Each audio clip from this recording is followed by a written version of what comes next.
Eu quero convidá-lo a abrir outra vez a sua Bíblia no Evangelho segundo escreveu Mateus, no capítulo 24, onde nós iremos reler aqui o texto do verso 1 ao verso 14, e aqui querendo o Senhor e com a sua graça nós trazermos uma palavra para a nossa meditação. Mateus 24, verso 1 em diante, diz assim: E quando Jesus ia saindo do templo, aproximaram-se dele os seus discípulos para lhe mostrarem a estrutura do templo. Jesus, porém, lhes disse: Não vedes tudo isto? Em verdade vos digo que não ficará aqui pedra sobre pedra que não seja derribada. E estando assentado no Monte das Oliveiras, chegaram-se a ele seus discípulos em particular, dizendo: Dize-nos quando serão essas coisas, e que sinal haverá da tua vinda e do fim do mundo?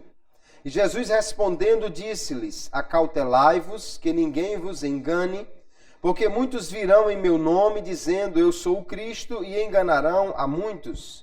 E ouvireis de guerras e de rumores de guerras. Olhai, não vos assusteis, porque é mistério que isso tudo aconteça, mas ainda não é o fim. Porquanto se levantará nação contra nação e reino contra reino, e haverá fomes e pestes e terremotos em vários lugares. Mas todas essas coisas são o princípio das dores. Então vos hão de entregar para serdes atormentados, e matar-vos-ão, e sereis odiados de todas as gentes por causa do meu nome. Nesse tempo muitos serão escandalizados, e trair-se-ão uns aos outros, e uns aos outros se aborrecerão, e surgirão muitos falsos profetas e enganarão a muitos. E por se multiplicar a iniquidade, o amor de muitos se esfriará. Mas aquele que perseverar até o fim será salvo. E este evangelho do reino será pregado em todo o mundo, em testemunho a todas as gentes, e então virá o fim. Amém. E graças a Deus. Nós temos aqui, queridos, este discurso de Jesus, que é chamado de o sermão profético, que foi registrado pelos 3 evangelistas chamados os sinóticos, né? Mateus, Marcos e Lucas.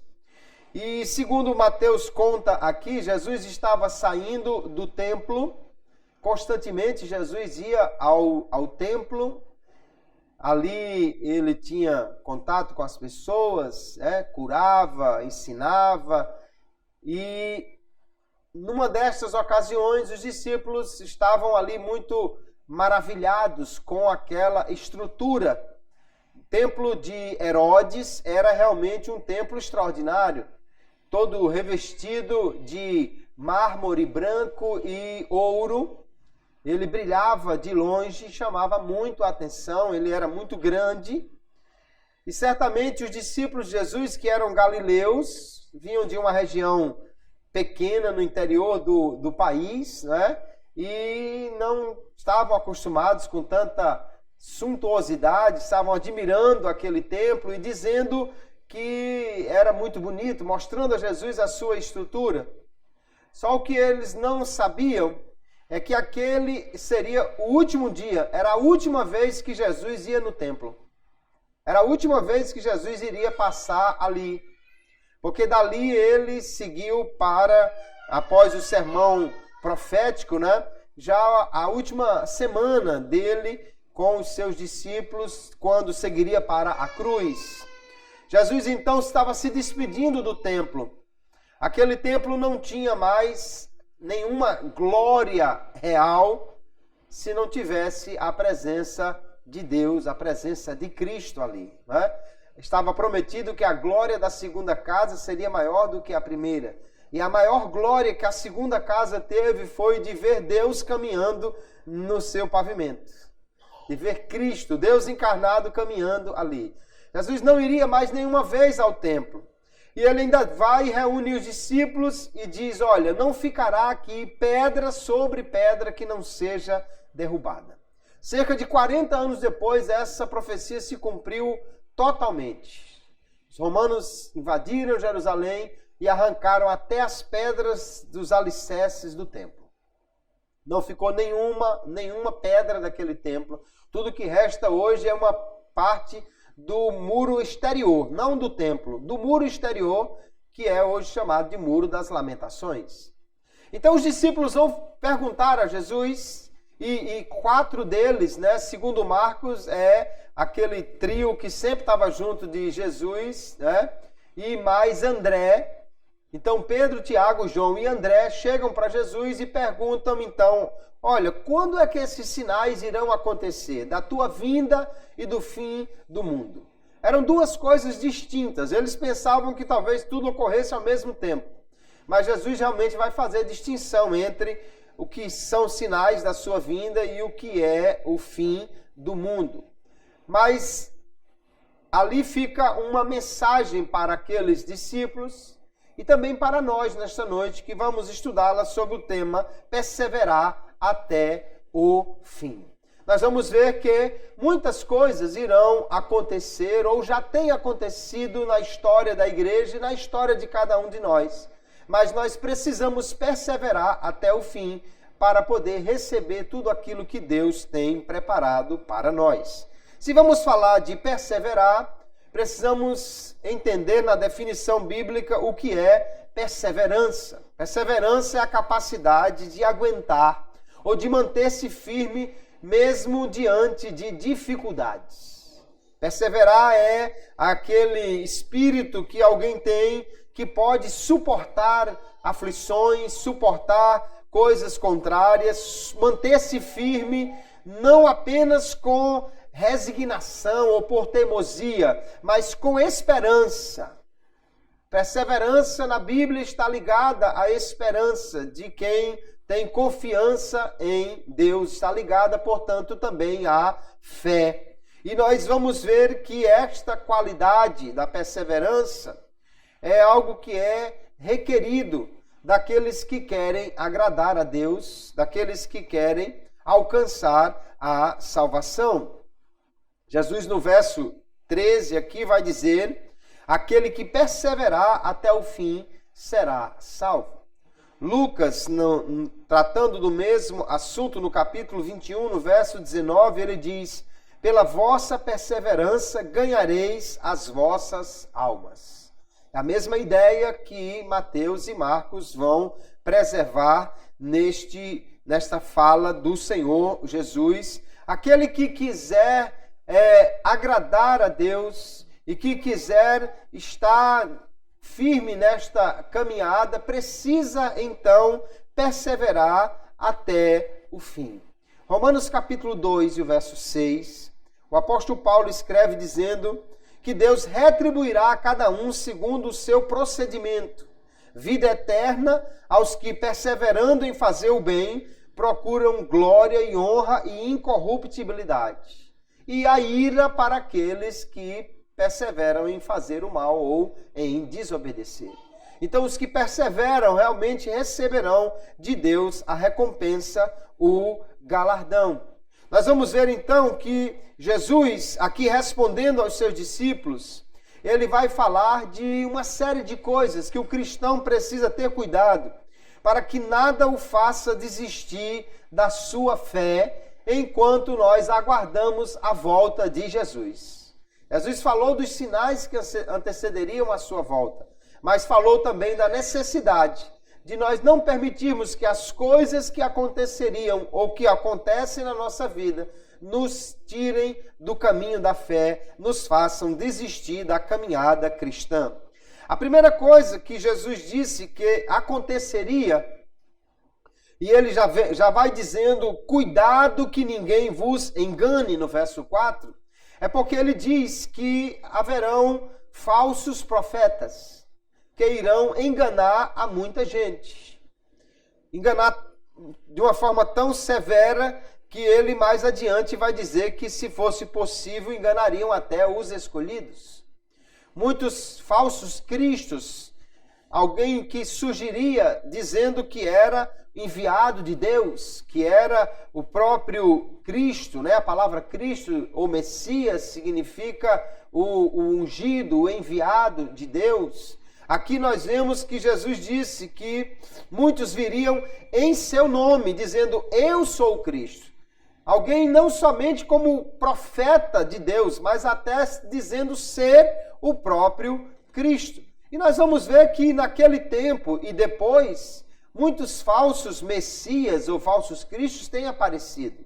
Em Atos capítulo 5, já naquele discurso em defesa dos apóstolos, Gamaliel diz lá no Sinédrio que levantou-se um tal de Teudas e ajuntou 400 homens, mas foi morto. Depois levantou-se um homem chamado Judas, o Galileu, nos dias do alistamento, também levou muita gente, mas morreu. Ou seja, já havia um histórico de falsos messias antes mesmo de Jesus ter vindo à terra.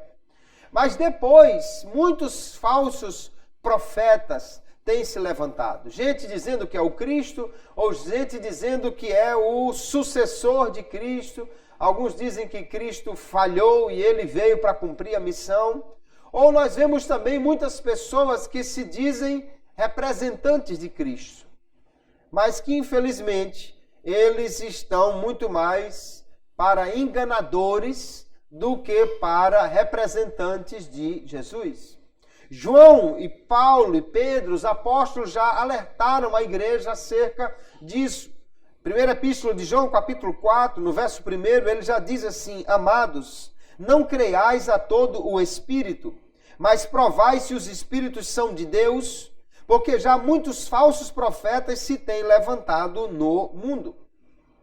Já haviam se levantado muitos, então, no tempo de João, que escreveu essa epístola aqui, aproximadamente 60 ou 70 anos depois de Cristo. Já muitos falsos profetas já tinham se levantado ali no meio da igreja. E não é muito difícil encontrar por aí pessoas usando o nome de Deus, usando a religião para enganar os outros. Em momentos difíceis, como Jesus disse que iria acontecer, de guerras, de perseguição, é mais fácil, irmãos, alguém seguir um outro que ofereça uma vida melhor. Nós vamos ver hoje quantas pessoas que estão indo à procura de uma religião apenas para melhorar de vida. E não faltam pessoas, líderes religiosos, que ofereçam isso. Você vai para lá e, teoricamente, você vai enricar, você vai resolver todos os seus problemas, não acontecerá mais nenhuma dificuldade na sua vida. No tempo que lá em Israel viveu o profeta Jeremias, foi um tempo difícil. Um tempo onde a Babilônia era um inimigo real, onde os assírios e o Egito eram inimigos reais, e o povo vivia preocupado, assustado com esses grandes impérios que estavam em guerra, e Israel estava no centro ali daquela confusão toda. E levantaram-se muitos falsos profetas, dizendo que estava tudo bem, quando na realidade o povo estava em pecado e não estava obedecendo a Deus. E Deus havia dito, por meio de Moisés e escrito na lei, que se o povo obedecesse, seria guardado, abençoado, protegido, mas se desobedecessem, Deus enviaria os inimigos contra eles.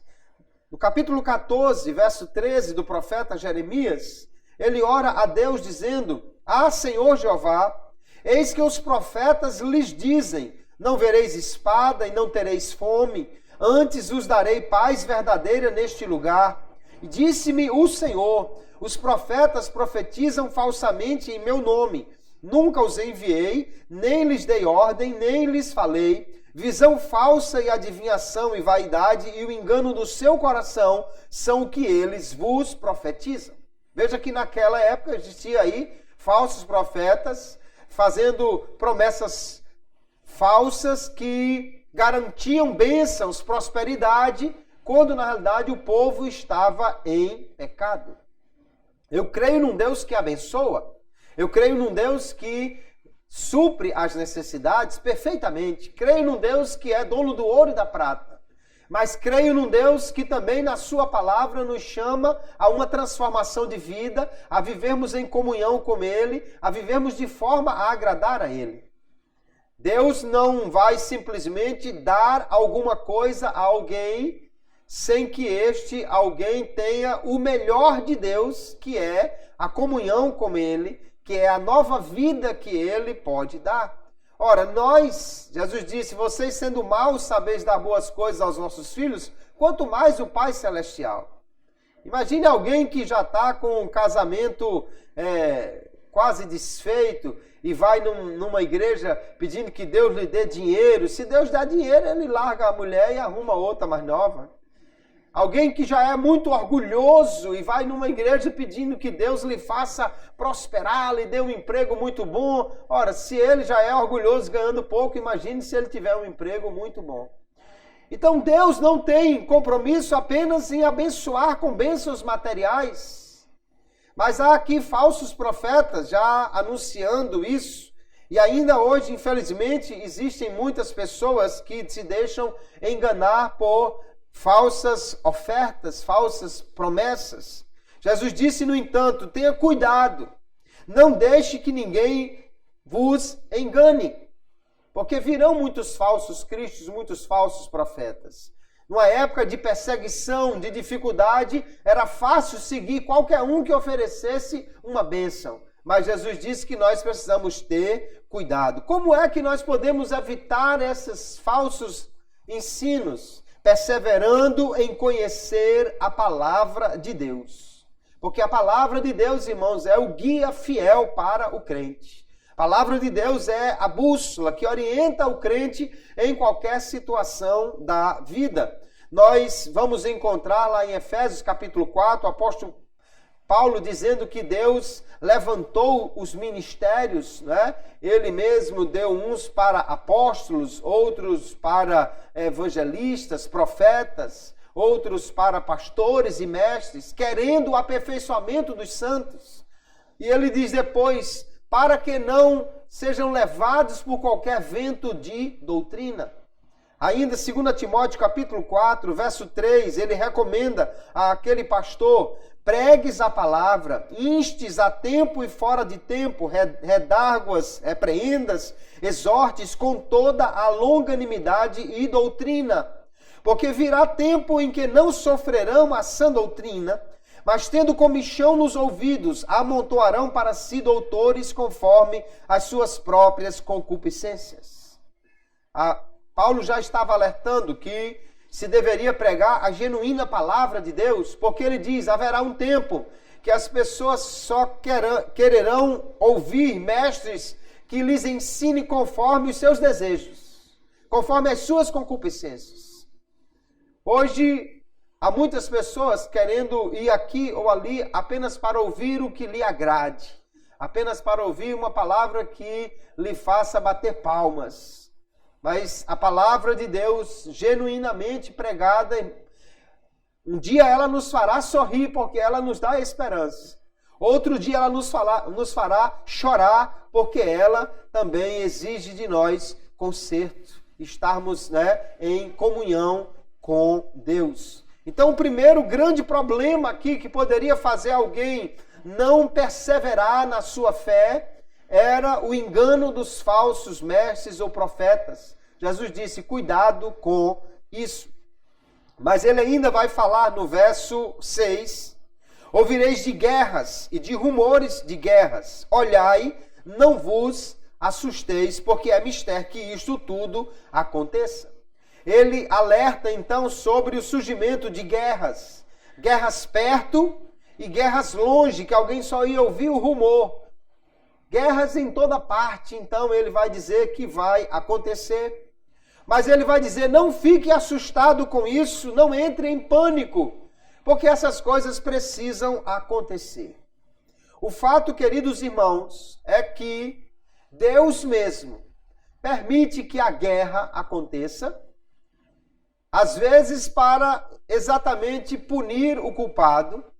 Outras vezes Deus permite o dia mau para aperfeiçoar, para purificar os crentes. Lá em Isaías capítulo 45, verso 7, Deus diz: eu formo a luz e crio as trevas. Eu faço a paz e crio o mal. Eu, o Senhor, faço todas essas coisas. Aqui ele está dizendo que aquele dia bonito, ensolarado, aquele dia que está tudo muito bom, ele faz a luz. Mas também ele faz as trevas. Ele faz o dia de paz.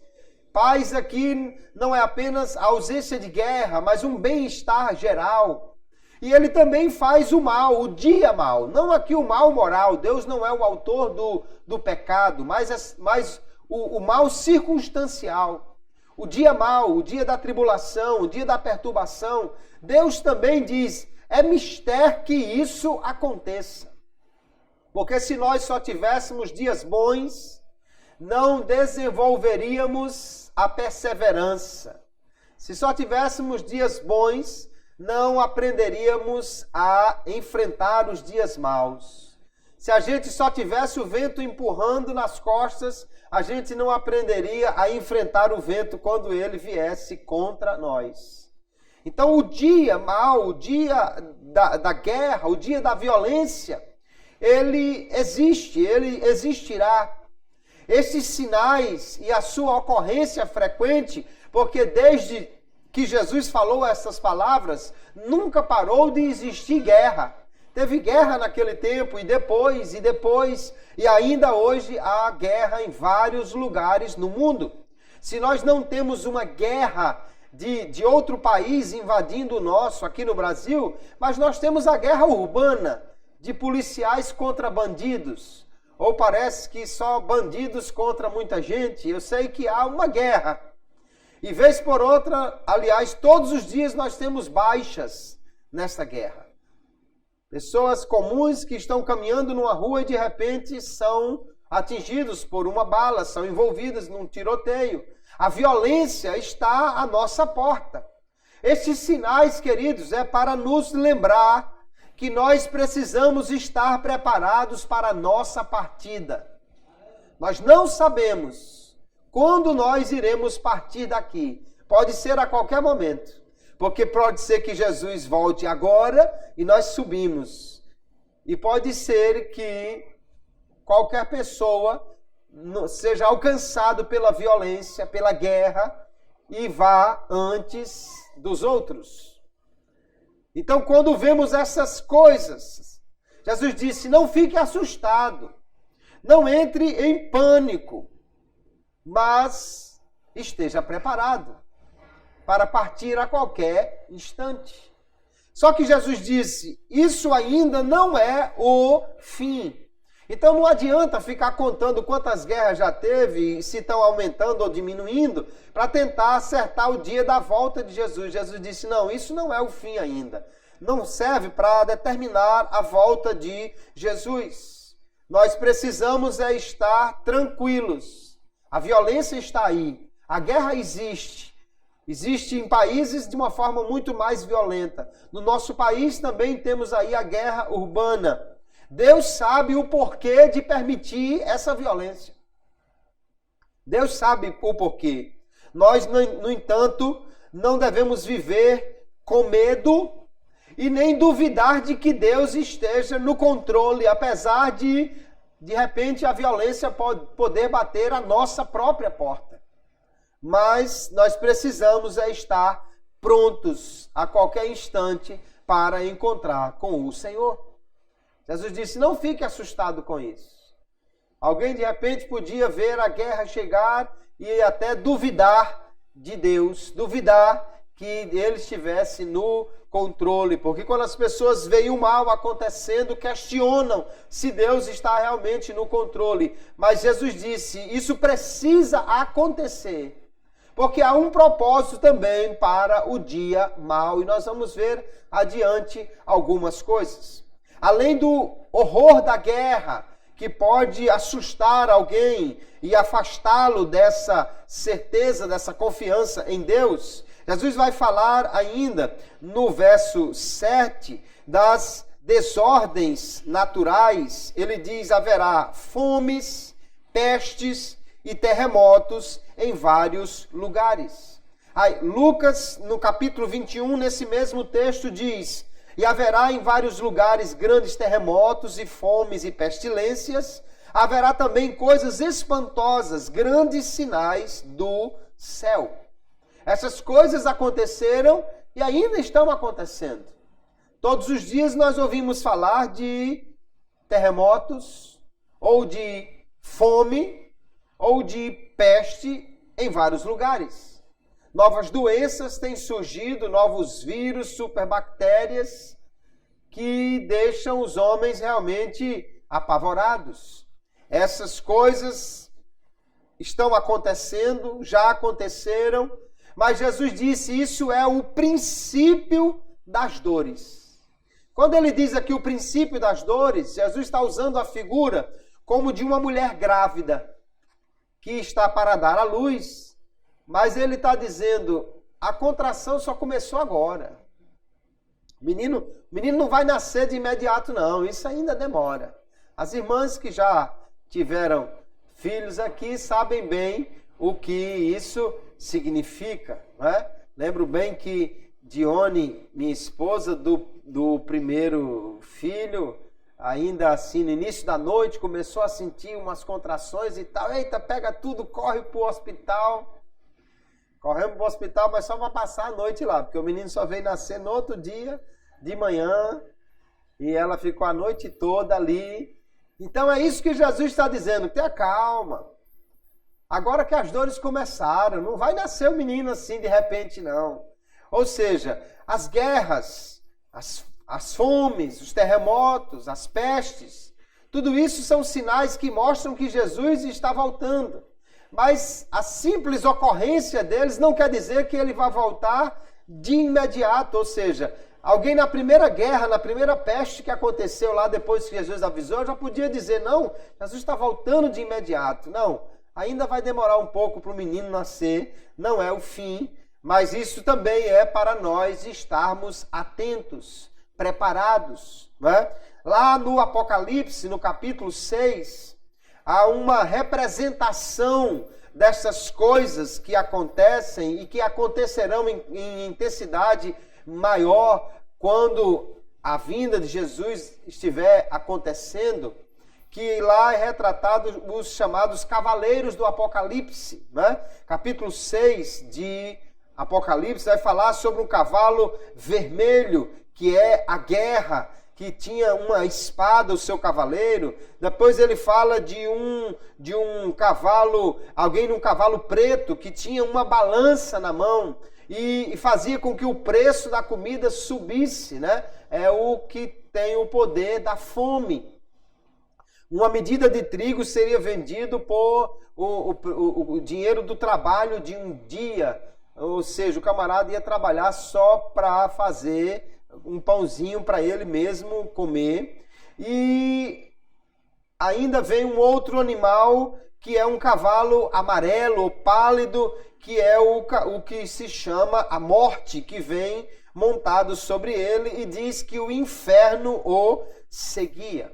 Então esses cavalos, né, representam essas coisas que Jesus disse que iria acontecer: fomes, pestes, terremotos em vários lugares. Mas nós não podemos permitir, queridos, que essas coisas que acontecem, essas perturbações naturais, nos tirem a perseverança de continuar confiando no Senhor, esperando a sua vinda e nos mantendo firmes na sua esperança, na fé em Cristo. Jesus disse que tudo isso iria acontecer, mas ainda não seria o fim. Ainda ele diz no verso 9 que algo ainda muito mais complicado aconteceria. Ele diz: vão vos entregar para seres atormentados e matar-vos-ão, e sereis odiados de toda a gente por causa do meu nome.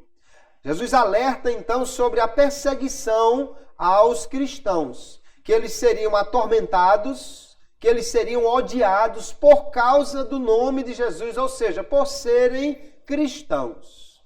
Isso começou a acontecer, irmãos, logo com a igreja primitiva. Né? Não demorou poucos anos aqui e a igreja já estava sendo perseguida. Tiago foi morto, Pedro foi preso, muitos cristãos foram lançados aos leões, outros foram queimados vivos, outros foram atormentados de muitas maneiras e ainda hoje a igreja de Jesus passa por muitas dificuldades aqui nesta terra.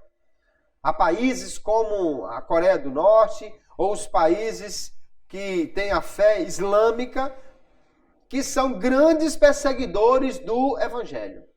É interessante porque o mundo ocidental, os países que têm uma cultura cristã, recebem estas religiões. Mas eles lá não permitem que os cristãos fundem as suas igrejas, ensinem a sua doutrina e principalmente que convertam qualquer dos habitantes de lá, porque o sujeito vai ser morto se ele deixar de ser muçulmano para ser cristão.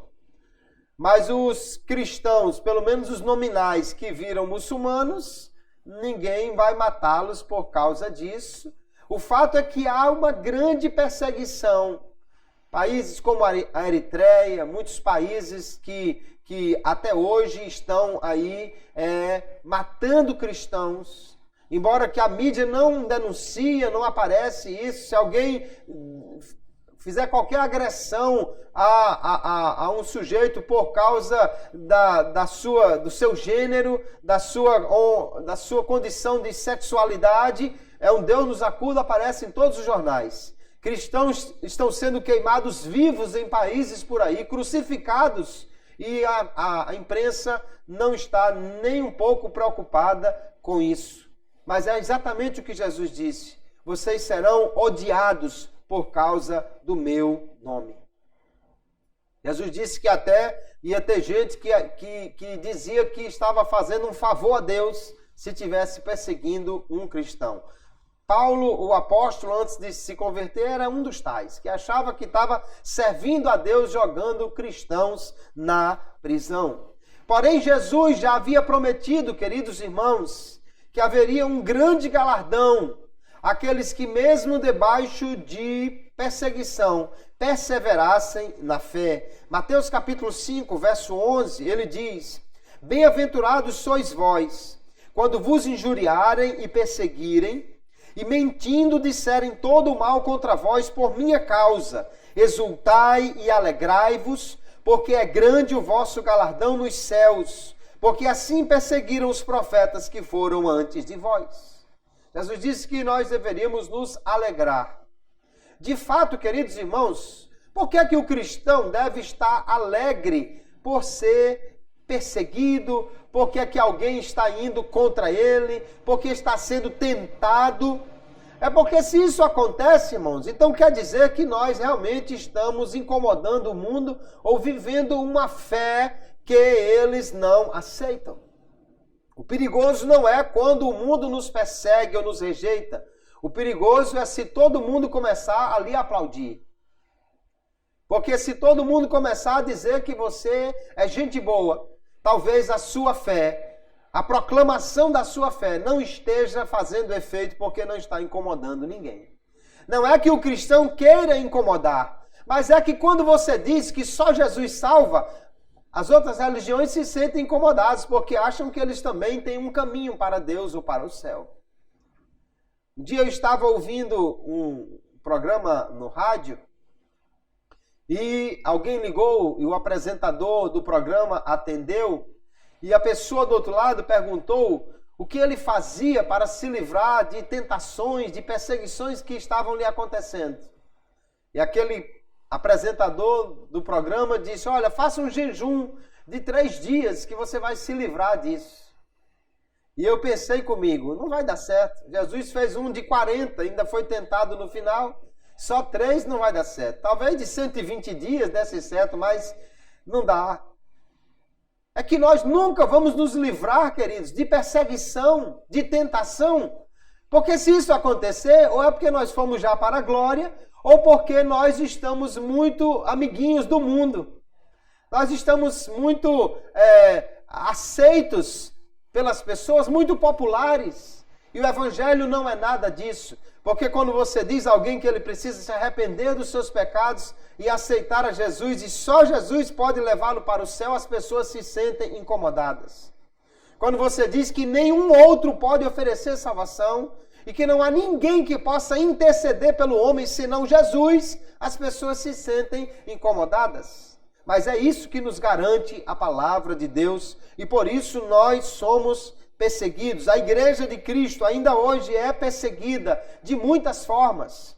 Se em muitos lugares não há mais aquela perseguição violenta, mas há aquela perseguição velada de pessoas que ainda zombam de você por ser crente, de pessoas que não querem a sua companhia porque acham que você é chato, de gente talvez que não queira que você trabalhe com ele, porque ele gosta de pegar a galera dele depois do expediente para ir beber, farrear, e você não vai participar destas coisas. Gente que não quer trabalhar com você porque você é crente e não é um corrupto e não está nem um pouco interessado em nenhuma maracutaia. Então o crente ainda hoje é discriminado e perseguido e nunca vai deixar de ser, porque ao ser crente ele se torna alguém oposto ao sistema deste mundo. Jesus diz então que nós não devemos nos deixar abater pela perseguição. Nós devemos, como os apóstolos, nos alegrar por ser dignos de sofrer por Cristo. Lá em Atos capítulo 5, verso 41, eles voltaram alegres porque apanharam por Jesus. A primeira vez que alguém dá um culto em ação de graça porque levou uma surra por causa de Jesus. Mas eles estavam contentes porque a sua fé estava realmente incomodando, estava realmente fazendo efeito o seu testemunho de que Jesus é o único Salvador e mudou a nossa vida. Nesse tempo aqui de perseguição, Jesus fala também sobre os escândalos, as traições que acontecerão até mesmo entre aqueles que professam ser cristãos. Jesus disse nesse tempo, verso 10... muitos serão escandalizados e trair-se-ão uns aos outros, e uns aos outros se aborrecerão. Talvez alguns se escandalize. O escandalizar aqui na Bíblia é fazer alguém tropeçar. Escandalizar aqui é cair. Pode ser perder a fé, pode ser decair da sua segurança em Cristo. Escandalizar alguém, portanto, pode ser fazer essa pessoa pecar, abandonar a fé, e nós vamos ver isso em muitos textos na Bíblia Sagrada. Por exemplo, Romanos capítulo 16, o verso 17, Paulo diz: rogo-vos, irmãos, que noteis os que promovem dissensões e escândalos contra a doutrina que aprendestes. Desviai-vos deles, porque os tais não servem a nosso Senhor Jesus Cristo, mas ao seu ventre, e com suaves palavras e lisonjas enganam os corações dos simples. Alguém que estava aqui desviado e desviando os outros. Alguém que estava fazendo o outro talvez se afastar de Cristo, cair, tropeçar. Isso, infelizmente, aconteceu e acontece.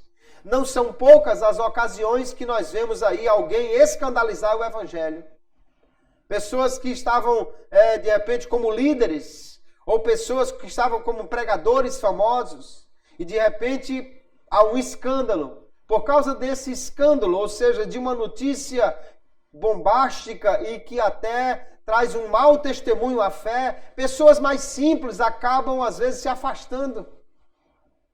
Confiavam naquele líder, ou ouviam aquele pregador, e agora, ao ver o escândalo, às vezes um escândalo sexual ou financeiro, as pessoas então podem perder a fé, se afastar. Mas nós precisamos perseverar no amor. Porque Jesus disse que por causa da iniquidade, por causa dessas coisas complicadas que aconteceriam, porque uns iriam trair uns aos outros. Infelizmente, isso nós temos visto até mesmo no nosso país, irmãos. Um pastor falando do outro.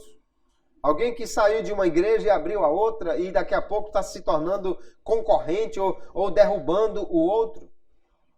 Essas coisas não deveriam acontecer, mas se acontecerem ou quando acontecerem, porque se Jesus falou, elas realmente acontecerão, nós precisamos manter o amor aquecido no coração, porque Jesus disse que por se multiplicar a iniquidade. Iniquidade aqui é a falta de regra, a falta de conduta, é anomia, é alguém que não tem uma lei, que não segue. E essa lei que ele não segue é exatamente a palavra de Deus. O amor de muitos pode se esfriar, mas nós precisamos manter quente, aquecido o nosso amor, e principalmente aqui o amor a Deus. Quando é que alguém ama a Deus? Alguém ama a Deus não é quando ele na igreja dá um grito, eu te amo, Jesus, ou quando ele levanta as mãos e abre a boca para cantar. Não é só isso que demonstra o nosso amor por Deus. Lá em João capítulo 14, Jesus disse muitas vezes que ama aquele que guarda os seus mandamentos. Aquele que guarda, capítulo 14, verso 21 de João diz assim: aquele que tem os meus mandamentos e os guarda, esse é o que me ama. E aquele que me ama será amado de meu Pai, e eu o amarei e me manifestarei a ele. Glória a Jesus. Como nós mostramos o nosso amor por Deus?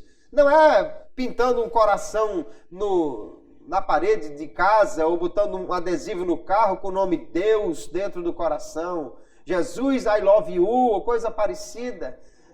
Podemos fazer isso, mas a maior demonstração de amor a Deus é a nossa obediência à sua palavra. O crente que treme diante da palavra de Deus e que tem prazer em cumprir os seus mandamentos, ele está dizendo: eu te amo, Jesus, eu te amo, Jesus, eu te amo, Jesus, em cada mandamento que ele cumpre. Aleluia. Obviamente o contrário também é verdade. Alguém que diz: eu amo Jesus, mas não tem prazer em cumprir a sua palavra, não guarda os seus mandamentos, é aquele que Jesus disse: esse povo me honra só com os lábios, mas o seu coração está longe de mim. Então, mesmo diante de situações difíceis, nós temos que cuidar do nosso coração para não deixar que ele esfrie o seu amor. Para isso, queridos, nós precisamos olhar para Jesus e não olhar para os homens. Se olharmos para os homens, quem quer que seja, se esse homem um dia cair, se esse homem um dia falhar, se esse homem um dia tropeçar, e qualquer um pode vir a acontecer isso na sua vida porque somos homens falhos. Alguém pode então tropeçar por causa do tropeço do outro. Mas se nós olharmos para Jesus, nós estaremos firmes. Como é que nós podemos então perseverar até o fim? Porque Jesus diz no verso 13 que aquele que perseverar, mesmo diante de todas essas complicações, aquele que perseverar até o fim, esse é que será salvo. Como podemos perseverar? Em primeiro lugar, queridos, nós só podemos perseverar pela graça de Deus, pelo poder de Deus operando em nós. É só assim que nós podemos perseverar na fé em Cristo. Segunda epístola de Pedro, capítulo 1, ele diz, verso 3, visto como o seu divino poder nos tem dado tudo o que diz respeito à vida e à piedade, pelo pleno conhecimento daquele que nos chamou por sua própria glória e virtude. E veja que ele está dizendo que Deus nos deu, pelo seu poder, tudo o que diz respeito à vida e à piedade.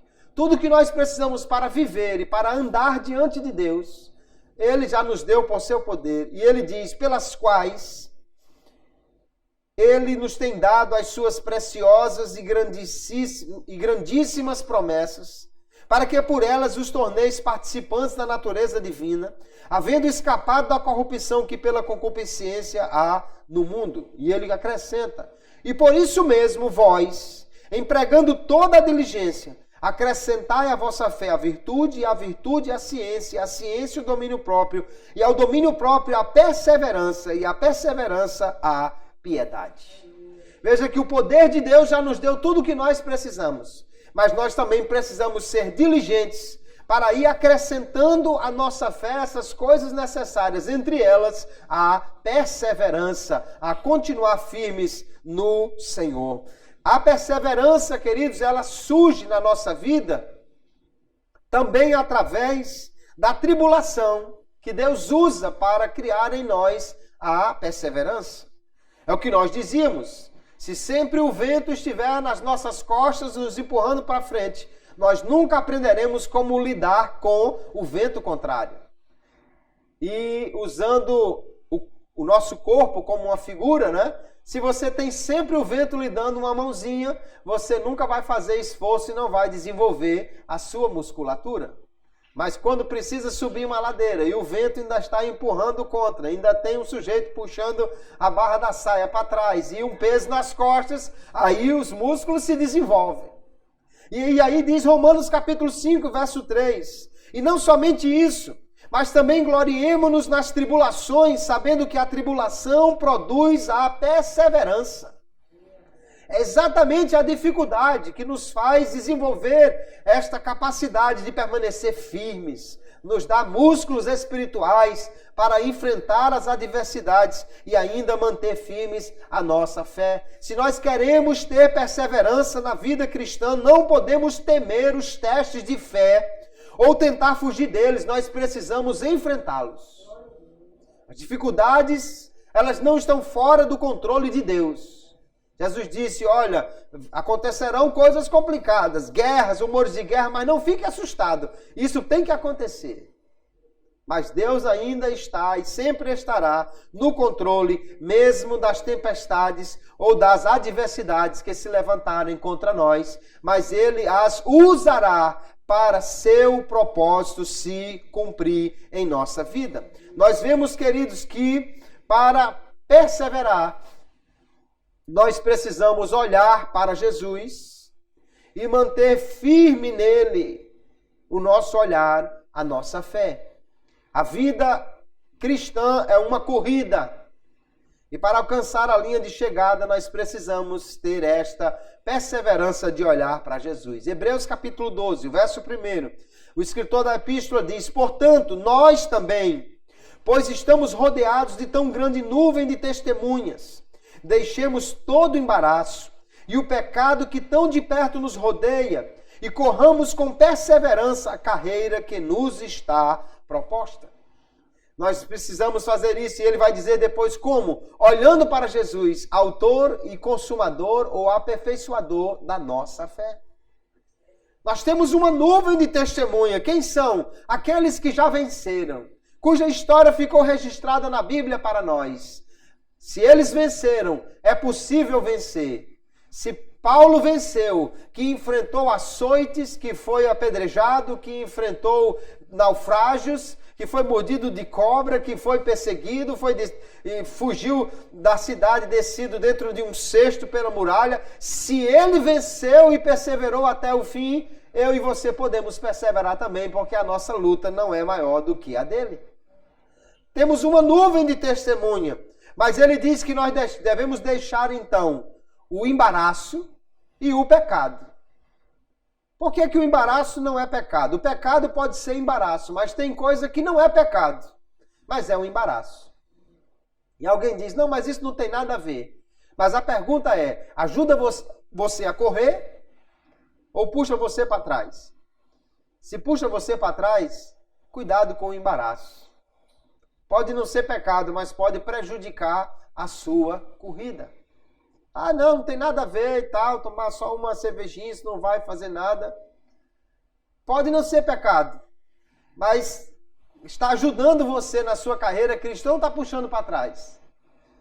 Se é embaraço, então ele diz, deixemos todo embaraço. Deixemos o pecado. e corramos a carreira com perseverança, olhando lá na meta final, na linha de chegada, onde está Jesus. E ele promete dar a vida eterna a quem perseverar na fé. 1 de João capítulo 2, verso 24, o Senhor diz, portanto, ou João escrevendo, o que desde o princípio ouvistes, permaneça em vós. Se em vós permanecer o que desde o princípio ouvistes, também vós permanecereis no Filho e no Pai. E esta é a promessa que ele nos fez, a vida eterna. A vida eterna é uma promessa que ele nos fez, mas para alcançá-la nós precisamos perseverar no Filho e no Pai. Precisamos perseverar na nossa carreira cristã. Nós temos ainda em Hebreus, vede, irmãos, que nunca se ache em qualquer de vós um coração perverso de incredulidade para se apartar do Deus vivo. Antes exortai-vos uns aos outros todos os dias, durante o tempo que se chama hoje, para que nenhum de vós se endureça pelo engano do pecado, porque nos temos tornado participantes de Cristo, se é que guardamos firme até o fim a nossa confiança inicial. Hebreus capítulo 3, ele está nos dizendo, nós precisamos evitar a incredulidade e o engano do pecado, porque isso pode nos afastar de Cristo, da nossa confiança. Ainda no capítulo 10, o verso 36, ele diz, porque necessitais de perseverança, para que depois de haverdes feito a vontade de Deus, alcanceis a promessa. Há uma promessa de vida eterna, há uma promessa de salvação, mas essa promessa é para aqueles que perseverarem até o fim. Somente aquele que perseverar na doutrina de Cristo pode realmente ter a vida eterna garantida. 1 Timóteo capítulo 4, verso 16, o apóstolo Paulo diz, tem cuidado de ti mesmo e da doutrina, persevera nestas coisas, porque fazendo isto te salvarás, tanto a ti mesmo como aos que te ouvem. Ele pode se salvar sim, mas desde que persevere na doutrina. 2 de João capítulo 1, verso 9, todo aquele que vai além do ensino de Cristo e não permanece nele, não tem a Deus. Quem permanece neste ensino, esse tem tanto ao Pai como ao Filho. É preciso perseverar na doutrina de Cristo. É preciso perseverar na fé. Se alguém se afastar de Cristo, o seu destino será a eterna condenação. Jesus, no capítulo 15 de João, ele diz, permanecer em mim. Aquele que permanece em mim dá muito fruto, mas aquele que não permanecer em mim, ele será lançado no fogo e arderá. Não há esperança de salvação para aquele que não permanece em Cristo. A graça divina, queridos, é que nos dá a condição de perseverar na fé.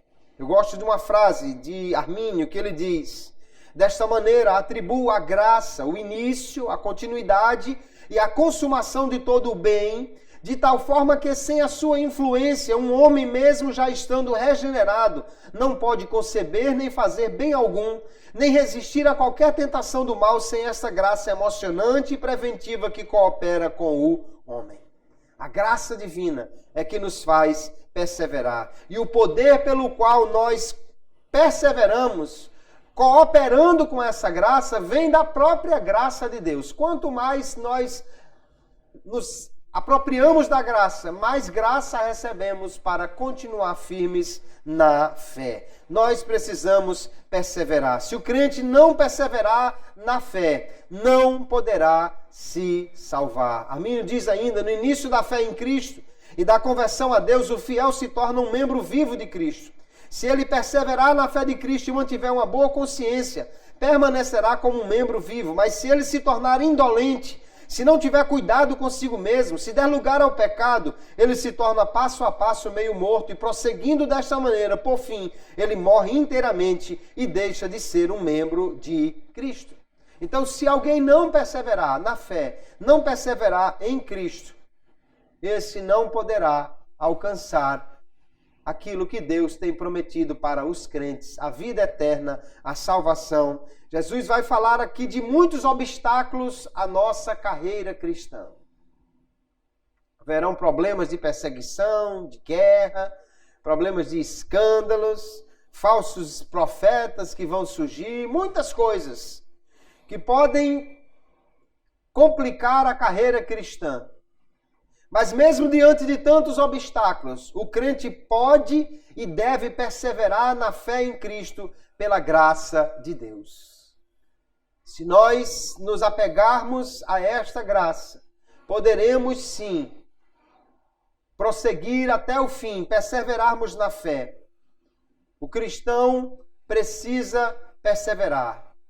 E quando ele persevera, aí ele começa a produzir bons frutos. Você só pode ver bons frutos na vida de alguém se ele perseverar na fé. E se você puder ir acompanhando, né? Perseverando também em acompanhar a vida desta pessoa. É muito fácil aceitar a Jesus. É muito fácil alguém levantar a mão. É muito fácil começar a carreira cristã. Como é muito fácil começar qualquer corrida. Se alguém disser, vai ter uma corrida, sai de Pratagil e vai até Natal. Qualquer um pode começar essa corrida. Todos nós aqui podemos começar essa corrida. Mas não há medalha para quem começa. Só há medalha para quem termina. Talvez alguém não conseguisse chegar nem até a primeira curva depois de Pratagil. Talvez alguém conseguisse chegar até a BR, outros talvez conseguissem chegar até o final. Mas o que é fato, queridos irmãos, é que o crente, ele tem em Cristo a força necessária para perseverar. Mas ainda assim ele precisa fazer aquilo que é a sua responsabilidade, que é permanecer em Cristo, buscar ao Senhor, aprender da sua palavra, permanecer em Jesus. Está sentindo as forças diminuindo? É só clamar ao Senhor que Ele pode renovar as nossas forças e nos dar cada dia a condição de prosseguir nesta caminhada. Jesus, nesse texto, ele faz diversas advertências aos discípulos. Ele disse primeiro, cuidado, acautelai-vos. Depois ele disse, olha, não fique assustado, não entre em pânico. Depois ele diz que nós devemos perseverar. Nós precisamos atentar para essas advertências. Se tudo fosse automático na vida cristã, não haveriam advertências. Não, se a estrada fosse todo o tempo primeira, sem nenhum problema, não haveriam placas avisando sobre lombadas, sobre desvios, sobre curvas perigosas. Mas se há placas na estrada avisando dessas coisas, é porque há dificuldades. Mas nós podemos prestar atenção a essas placas, a essas advertências de Jesus e fazermos uso da graça divina e sermos diligentes em guardar a palavra do Senhor para alcançar a salvação final que está destinada para aqueles que perseverarem até o fim, porque o Senhor diz, aquele que perseverar até o fim será salvo. Eu sei que para alguns talvez a vida seja mais difícil, apresente mais obstáculos. Mas a graça de Deus é suficiente para cada um de nós perseverar até o fim. Deus não dá a sua graça na mesma medida. Ele dá a graça na medida que você precisa. Se você precisa de mais graça, Ele tem mais graça para dar. Ele está disposto a nos sustentar, a nos ajudar, para que possamos perseverar até o fim em fazer aquilo que agrada a Ele. Então que nesta noite, queridos irmãos, nós possamos sair daqui despertados pelo Senhor. Ainda que surjam problemas e dificuldades, ainda que o falso ensino, a violência, a perseguição ou qualquer outra coisa venha nos querer empurrar para trás ou nos fazer desistir, vamos olhar para Jesus e perseverar na nossa caminhada cristã. Há um galardão preparado para aquele que persevera. Há uma vida eterna prometida para aquele que perseverar até o fim. E se nós prosseguirmos nesta caminhada cristã, breve chegará o dia que ela findará e nós receberemos tudo aquilo que Deus tem preparado para nós. Vamos perseverar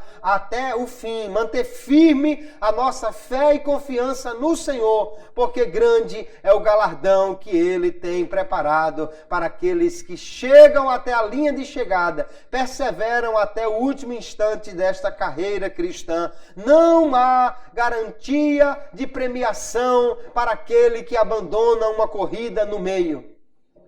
Só ganha troféu, só ganha medalha aquele que vai até o fim. Mas, como diz o escritor aos Hebreus, nós não somos daqueles que retrocedem para a perdição, mas somos daqueles que prosseguem adiante para a vida eterna. Eu e você podemos prosseguir sim, porque o Senhor está conosco para nos dar vitória em tudo. Vamos manter firme a nossa fé e confiança e cada dia mais perseverar na graça de Deus e em fazer aquilo que lhe agrada. Que Deus abençoe a todos em nome de Jesus.